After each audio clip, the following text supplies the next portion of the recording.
What's going on, guys? So I posted a damn near hour-long discussion about No Way Home with my good friend Nick. I went into a lot greater detail. We talked about various scenes and theories and all sorts of fun stuff, but I figured y'all deserve a shorter, more condensed review of this incredible film. So No Way Home picks up right where Far From Home left off, with Peter's identity being outed by Mysterio, and in this film, MJ and Ned's lives begin to suffer due to their association with Peter, who's like a fugitive now, and Peter's life begins to suffer too. So Peter asks Doc Strange to make it so that the world forgot about who he is, which causes the multiverse to open, and so a bunch of heroes and villains from different Spider-Man universes show up. This is the best of the Home trilogy by far. This is the best Tom Holland has ever been as Spider-Man, and I think it really stands out because it tells a Spider-Man story. Not a Spider-Man story taking place in the MCU, although it does take place in the MCU and there's MCU-isms. We just get a film that ties up 3 movies worth of an arc. Peter went through some shit in the other movies, like declining the chance to be an Avenger, to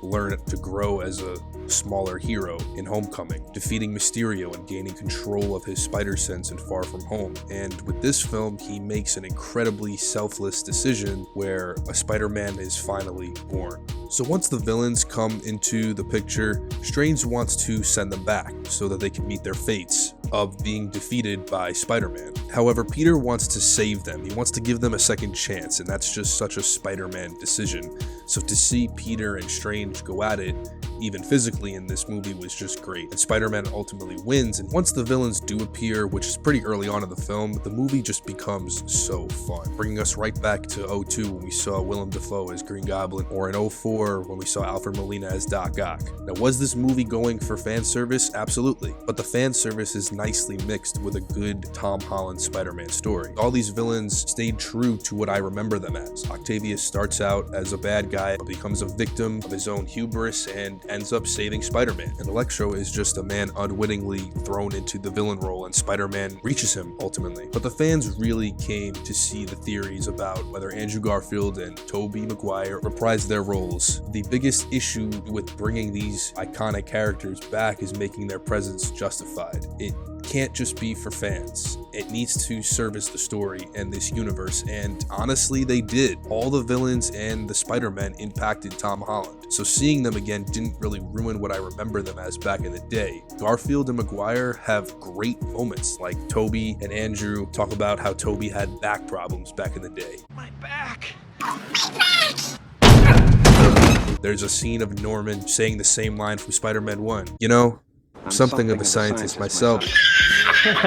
Like, there's so many great moments. There's a great scene when Garfield kind of redeems himself from his failure in saving Gwen in The Amazing Spider-Man 2, because here he saves MJ from falling off the Statue of Liberty, and when he saves her, he's like holding back tears. It's just a beautiful moment. Maguire revealing that he has organic web shooters as opposed to Garfield and Holland, and the two of them are just like mind blown by the fact that he has these organic web shooters. And just having all these Spider-Men interact with each other, I never thought I'd see that. I never thought I'd be able to see Tobey reprise his role, because those movies mean so much to me. They're my childhood. So my biggest fear in going in this movie was, are they going to ruin them? And they didn't. They reminded us what we saw before and loved, so that our current Spider-Man can kind of take his rightful place among these iconic characters like Maguire and Garfield. I will say that Norman is definitely the standout villain though. Like I said, he starts kind of normal in the beginning, but by the end, he's the one that ends up killing Aunt May in that great, powerful scene. It gave Peter that Uncle Ben moment where with great power comes great responsibility line is dropped. Aunt May says it to Peter right before she dies, and then he's grieving with Ned and MJ. They're consoling him on his school rooftop. This moment where Aunt May dies really paves the way for Peter to be alone in his life, alone as an adult, struggling adult, a Spider-Man. But you know, all this fan service aside, this is Tom Holland's movie. Even when he's fighting alongside Tobey and Andrew, Tom Holland is leading the charge, since he does have experience with the Avengers. He knows what it's like to work with a team, so seeing him lead these experienced Spider-Men kind of gave him the experience needed to be his own hero. And you know, none of these characters that they brought back were on screen too much. Each of the characters they did bring back contributed to this story and to this version of Peter, so they didn't feel unnecessarily placed. When Holland doesn't send these characters back, doing this good thing that he thinks is the right decision, this indirectly leads to Aunt May dying. Those moments, those tough decisions, those Spider-Man decisions lead to heartbreak and pain for Peter Parker. All great Spider-Man properties do this. And I really liked how Tobey and Andrew kind of save Holland. They rejuvenate his spirit when he's lost Aunt May and he's thinking about stopping and he can't do this. And they relate to him. They're like, listen, we've been through something that you're going through. We understand the decisions that you've made. It reminded me of the great moments in Into the Spider-Verse where, you know, all the spider people kind of console Miles after he's down and he's sort of failed. It's beautiful. And because Garfield and Tobey save Holland, it's appropriate that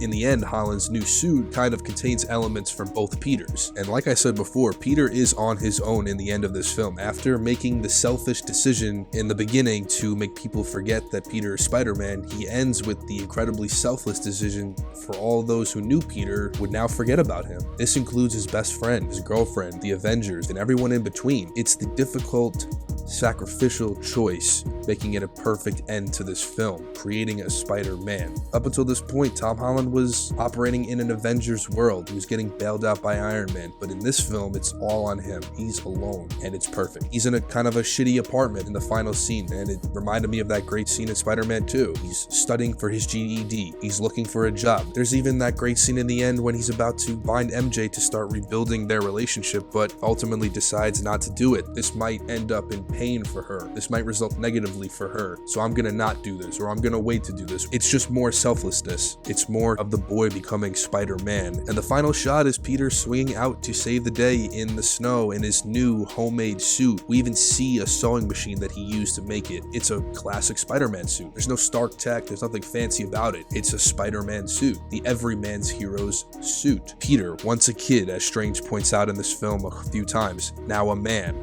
A Spider-Man. This movie was awesome. It was a really nice blend of fan service mixed with finishing the origin of the MCU's Spider-Man. Was it weird to see Bully Maguire in an MCU film? Sure. Did it feel awkward to have Andrew Garfield in an MCU film? Yeah, a little bit, but they had such great moments. Like, they really shined in this film. When Andrew Garfield meets Ned and MJ and he's like proving that he's Spider-Man, or just when those portals opened, when Tobey Maguire and Andrew Garfield came out, my theater cheered, and I would be lying if I said that I wasn't too. I was cheering my ass off. I was so happy. This movie just works. It's the first film in the home series that made me say, damn, that was a great Spider-Man movie. What the MCU's done for me here and bringing these characters back, it's incredible that they can do that, and that was a gift. You know, that's for us. That's for the fans who love Raimi's Spider-Man trilogy and those that love Mark Webb's Amazing Spider-Man movies too. If you like those movies, this movie is for you. If you loved MJ and Peter, this movie's for you. Like, it's a Spider-Man movie. It's for us. It's for the fans. How can we not love it?